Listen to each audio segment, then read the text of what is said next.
Okay, so I'm going to tell a story about two brothers.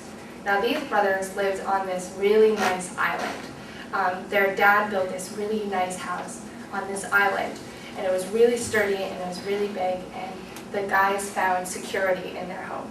Okay, so these two men, they grow up. We're going to call the men Jim and Bob. Okay, so Jim and Bob grow up and they build houses for their family. And Jim goes all out with his house. He wants his house to look like the kind of house that he grew up in. And so he listens to his dad's advice when his dad said that you should build your house with these really great big rocks. And so he does. He builds this really nice house that looks like this on the island. And he spends years and a ton of money working on this house. Now Bob saw that Jim spent all this time and money and all these construction workers in order to build this house. And he said, nah, I'm not going to do it like that. I'm going to do the easy way. And I'm just going to build my house on the beach. I'll still have a waterfront view and I'll have a nice house, but I won't have to spend as much money. And so he does. And then one day, as you guys all know, we had this horrible winter, right? We had like, what, 10 storms? And so one day, this giant winter storm hit them, and both of the houses got hit by it. Now, because they're on the water, it got really bad, and the house on the sand ended up, getting destroyed. And so, and so the houses got hit. And now this is just my interpretation of a Bible story. It's not actually a Bible story, it's just the illustration of it. Here's the passage in Matthew that is being illustrated by this story. Okay, it says, "Everyone then who hears these words of mine and does them will be like a wise man who builds his house on the rocks. And the rain fell, and the floods came, and the wind blew, and it beat on that house, but it did not fall, because it had been founded on the rocks. And everyone who hears these words of mine and does not do them will be like a foolish man who builds his house on the sand. And the rain fell, and the floods came, and the winds blew, it beat against the house, and it fell, and it was a great fall." So from this verse, I can take away three main ideas. The first one is to reflect on our decisions before we make them.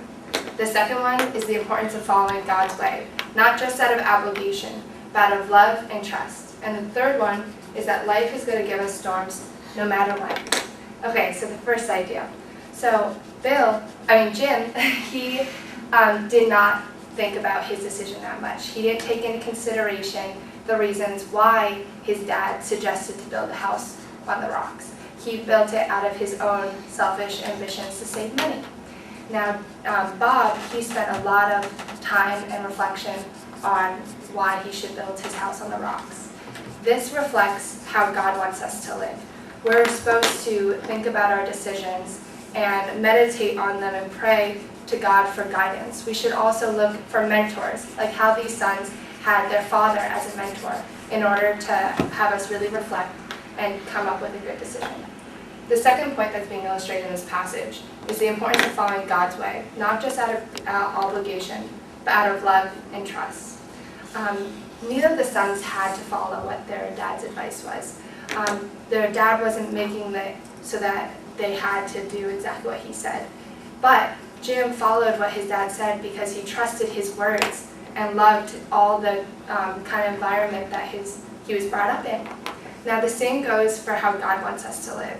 He gives us these commandments not because he wants us to live a life that is difficult or doesn't seem easy. He does it because he loves us, and we should trust in his ways because he knows what's best for us. The third one is that life is going to give us storms no matter what. Both Jim and Bob faced storms in their life. And just like us, there was no guarantee that listening to their dad's advice would mean that a storm wouldn't hit. Everyone has trouble and hardship, but the way that we prepare ourselves so that we're better equipped determines how we get out of the hardships. So I just want to leave you guys with a few questions. Are you trusting in God or in your own abilities? Like how Jim trusted that his abilities would be good even though he didn't think it through or relied on his God for help. Another question is, does your life reflect it? You can tell that Bob really trusted his dad and his dad's advice, and his life reflects that in his actions.